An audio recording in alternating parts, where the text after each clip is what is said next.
Yes, guys, yes, people, welcome back to Chelsea Fan TV. Welcome back to another transfer update show for you guys. Still need to figure out a name for it, but you guys already know what the show's all about. We're going to go through the latest transfer news surrounding Chelsea, all of the news topics, the Mason Mount saga, Azpilicueta, Lukaku, Fofana, anything else in between that we haven't already gone through. We're going to delve into all of it in today's show. So before we start, as always, hit the like button, subscribe if you haven't done so already. Let me know all your thoughts down in the comment section below. Don't forget to check out my personal channel, Carefree Lewis G, as well. And yeah, let's get into it. So, where should we start off with? Mason Mount. Mason Mount makes perfect sense. You might as well just start with the biggest saga of the summer so far.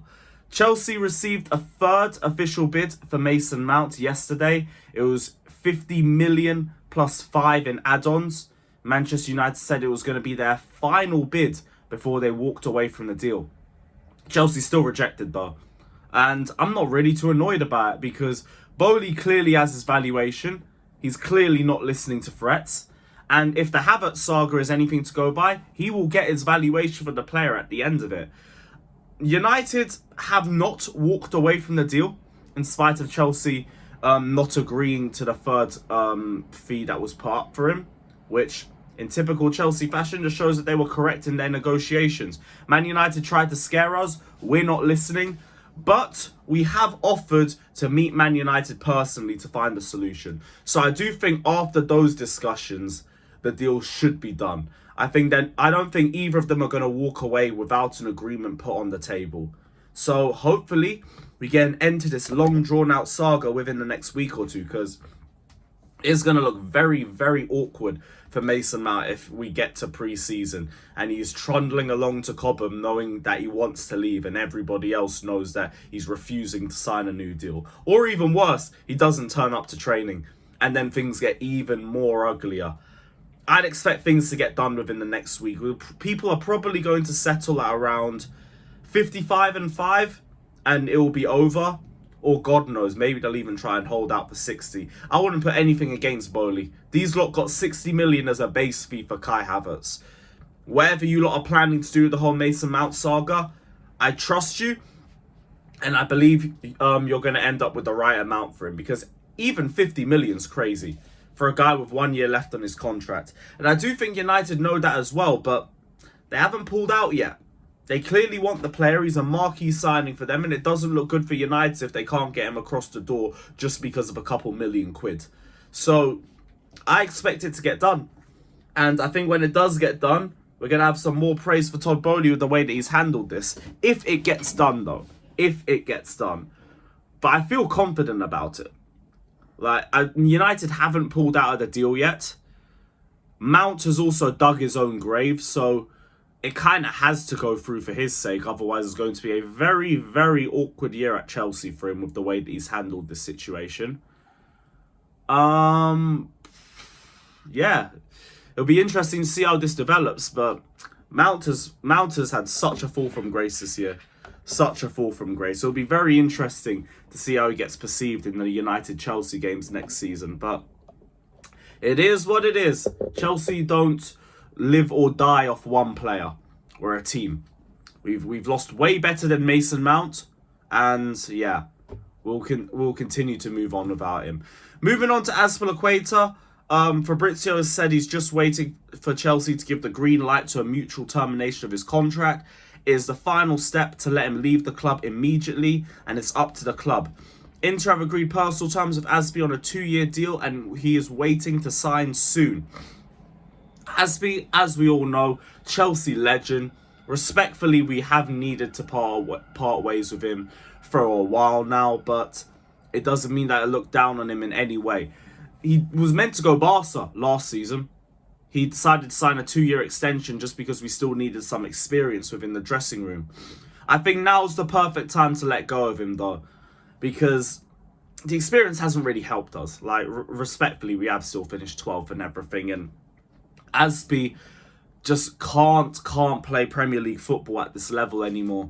It's too slow, doesn't cover enough grass, can't play a full 90. It's not at that level anymore. Italy suits him much more. It's a much slower league. He can take his time a bit more. He'll age a lot more gracefully. And it's a new challenge for him, which might motivate him a little bit more too. He leaves with his head held high. Everybody loves him. Absolute Chelsea great. But it is time. It is time.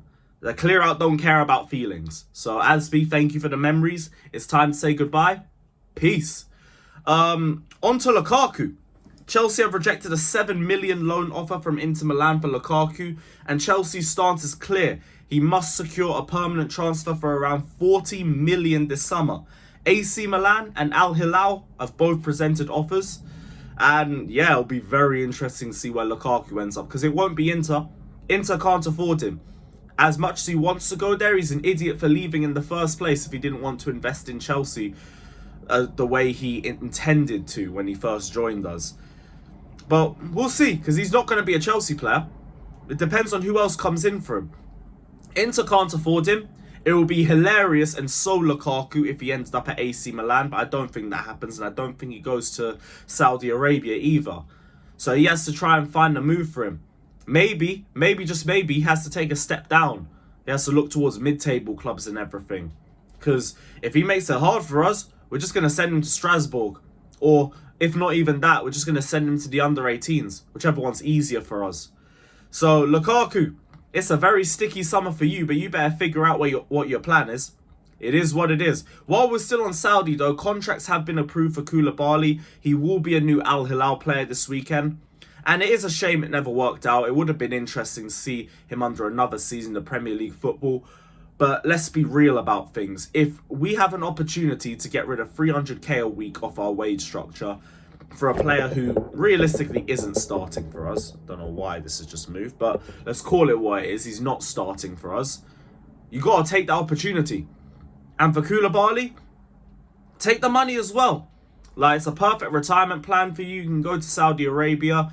It's a Muslim country as well, so it suits your faith. Go do your thing. Go do your thing. Last but not least, we got Caicedo updates, but it's nothing really too deep. Chelsea feel like they're in control of Caicedo. They have the yes from the player. They will go to Brighton and negotiate, and they know that it's hard to negotiate with Brighton, but they are still going to attempt to. We know Caicedo wants Chelsea over Arsenal, and that's really good for us, but the updates are a bit boring. It's the same update every week. Like, I know this is not going to change until we get a few more outgoings, but still, it's just a bit boring. And I don't really know whether it's worth updating until there's some actual developments in this situation. But we have to play it by ear, I guess. Maybe once Mount goes, we pursue Caicedo a bit more. So United need to hurry up and pay us our money. But until then, there's not really any updates. This is probably just going to drag out. But this is the end of yet another transfer video for you guys. Big up everybody that's locked in. Like, subscribe, and as always, up the Chels.